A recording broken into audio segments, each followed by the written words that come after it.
អ្នកគ្នាចង់ថតរូបផលិតផលរបស់យើងមាន background ស្អាតៗបែបនេះអត់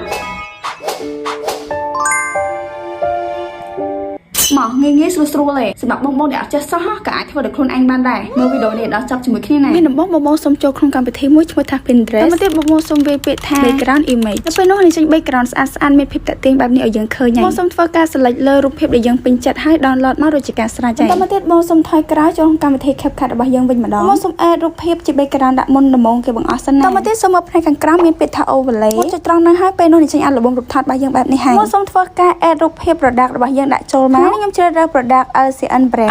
brand នោះគឺជាសំណប់ចិត្តសំណប់បេះដូងរបស់ខ្ញុំហ្មងហ៎បងមួយឈុតរបស់ LCN brand មានទាំង foam serum stick ហើយនិង nine cream តែមួយឈុតរបស់ LCN brand ណាធានាថាថែរក្សាសម្រស់របស់យើងបានល្អឥតខ្ចោះហ្មងឥឡូវមកដល់មេរៀនរបស់យើងវិញនៅពេលដែលបង add product របស់យើងចូលហើយពេលនោះនឹងចេញបែបនេះសូមពង្រួមផលិតផលរបស់យើងឲ្យទូចជាមុនសិនតែមកទៀតបងសូមចុចផ្កាយនៅផ្នែកខាងលើបងសូមរំកិលវីដេអូរបស់យើងមកមុខបន្តិចបន្តមកទៀតបងសូមចុចផ្កាយនឹងម្ដងទៀតបងចុចផ្កាយម្ដងបងសូមពង្រីករូប product របស់យើងម្ដងផលិតផលទី1និងផលិតផលទី2ទី3ធ្វើដូចគ្នាណានោះហើយយើងនឹងទទួលបាន result វីដេអូស្អាតបែបនេះ